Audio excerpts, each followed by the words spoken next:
మనందరి పాపముల నిమిత్తమై తన అమూల్యమైనటువంటి రక్తమును చిందించి ఆ రక్తం ద్వారా మన ప్రతి పాపాన్ని పరిశుద్ధపరుస్తున్న యేసుక్రీస్తు శ్రేష్టమైన నామమని ఉదయకాల శుభములు మీకు తెలియజేయుచున్నాను. ఇది నా దేవుని యొక్క వాక్య ధ్యానము. మనుషుల పోలికగా పుట్టి ఫిలిప్పీ పత్రిక 2వ అధ్యాయము 6వ వచనం. ఈ మాటలు ప్రభు అయినటువంటి యేసుక్రీస్తుని గురించి వ్రాయబడి ఉన్నాయి. ఆయన దేవుని యొక్క స్వరూపము కలిగిన వాడయుండి దేవునితో సమానంగా ఉండటం విడిచిపెట్టలేదు, కానీ మనుషుల పోలికగా పుట్టారు అని అంటారు. ఎందుకు మనుషుల యొక్క పోలికగా ఆయన పుట్టాడు అని కనుక ఆలోచన చేస్తే, హెబ్రీ పత్రిక 2వ అధ్యాయము మనం గమనించినప్పుడు, కావున ప్రజల పాపములకు పరిహారము కలుగుటకై అని అంటాడు. సమస్త మానవాళి యొక్క పాపము నుంచి విడుదల కలుగ చేయడానికై ఆయన మనుషుల పోలికగా పుట్టాడు. ఒకవేళ దేవుని యొక్క పోలికలోనే ఉన్నట్లయితే ఆయన దేవుడు కాబట్టి ప్రతి పాపాన్ని తన యొక్క నోటి మాట చేత శుద్ధి చేశాడు అనొచ్చు. కానీ ఒక వ్యక్తి యొక్క పాపము పరిశుద్ధపరచబడాలంటే రక్తము చిందించబడాలి. ప్రియులారా, రక్తము చిందించకుండా పాప క్షమాపణ అనేది జరగదు. ఆ రక్తము చిందించబడాలి అంటే దేవాతి దేవుడిగా ఉన్నటువంటి ఆత్మస్వరూపి అయినటువంటి దేవుడు తన రక్తాన్ని చిందించలేడు. అందుకనే దేవాతి దేవుడే మానవుని యొక్క రూపాన్ని దాల్చి ఈ లోకంలోనికి వచ్చి తన అమూల్యమైనటువంటి రక్తాన్ని చిందించారు పిల్లరా. కాబట్టి ఇక్కడ ఆయన గురించి ఇంకా రాస్తూ, కాబట్టి ఆ పిల్లలు రక్త మాంసములు గలవారైనందున అని అంటాడు. ఆ పిల్లలు అనగా పై భాగాన్ని చూస్తే దేవుడు నాకు ఇచ్చినటువంటి ఈ సమస్త మానవాళి అని అర్థం. సమస్త మానవాళి కూడా రక్త మాంసములు కలిగినటువంటి వారుగా ఉన్నారు. కాబట్టి ఆ ప్రకారమే వారందరూ కూడా మరణ భయం చేత పాప దాస్యానికి లోబడి ఉన్నారు. కాబట్టి ఆ పాప దాస్యాన్ని నుంచి విడుదల దయచేయడానికే ఆయన మానవాళి రూపంలో వచ్చి మరణాన్ని జయించారు పిల్లరా. అందుకని ఇక్కడ చూస్తే అపవాదిని మరణము ద్వారా నశింపచేటుకును, జీవితకాలమంతా మరణ భయం చేత దాస్యానికి లోబడినటువంటి వారిని విడిపించుటకు ఆయన కూడా రక్త మాంసములో పాలివాడాయను.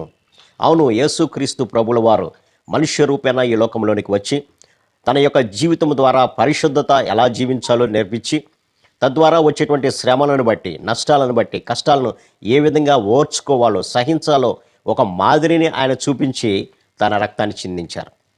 కల్వరి సిలువలో మనందరి కొరకు ఆయన మరణించారు. ఆ మరణముతోనే అతని యొక్క జీవితం ఆగిపోలేదు, కానీ మరణాన్ని జయించి తిరిగి లేచారు పరిరా.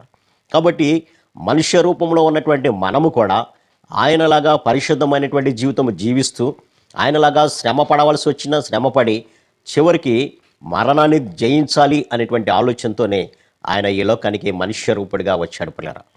అంతేకాకుండా కింద వచ్చినాన్ని కూడా మనం గమనించినప్పుడు, ఏలయనగా ఆయన ఎంత మాత్రం కూడా దేవదూతల స్వభావమును ధరించుకున్నాక అబ్రహాము సంతాన స్వభావాన్ని ధరించుకున్నట్టు వ్యక్తిగా మనకు కనపడుతున్నాడు పిల్లరా. దేవదూతల స్వభావాన్ని ధరించుకున్నట్లయితే దేవదూతలాగా ఆయన మాట్లాడేటువంటి వాడు, దేవదూతలాగా ఆయన పరిశుద్ధంగా ఉండేటువంటి వాడు అని మనం చెప్పొచ్చాము. కానీ అటువంటి స్వభావం ధరించలేదు. కానీ అబ్రహాము ఏ విధంగా అయితే మానవ స్వభావాన్ని ధరించుకొని ఈ లోకంలో జీవించాడో అలాగా యేసు ప్రభు కూడా జీవించడానికి ఈ లోకానికి వచ్చాడు ప్రియులారా.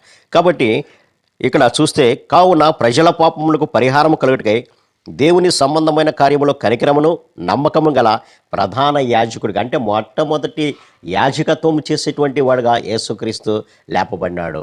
అలాగే అన్ని విషయాల్లో ఆయన తన సహోదరులు వంటి వాడు కావాల్సి వచ్చింది. అంటే మనము ఏ విధంగా అయితే ఉన్నామో, మనందరిలో ప్రథమ ఫలముగా క్రీస్తు మరణాన్ని జయించి లేచాడో అలాగా మనము కూడా మరణాన్ని జయించి లేపబడాలి అనేటువంటి ఆలోచనతోనే యేసుక్రీస్తు లోకంలోకి మనుష్య రూపంలో వచ్చి ఒక మాదిరిని మనకు ఉంచిపోయారు పిల్లలు.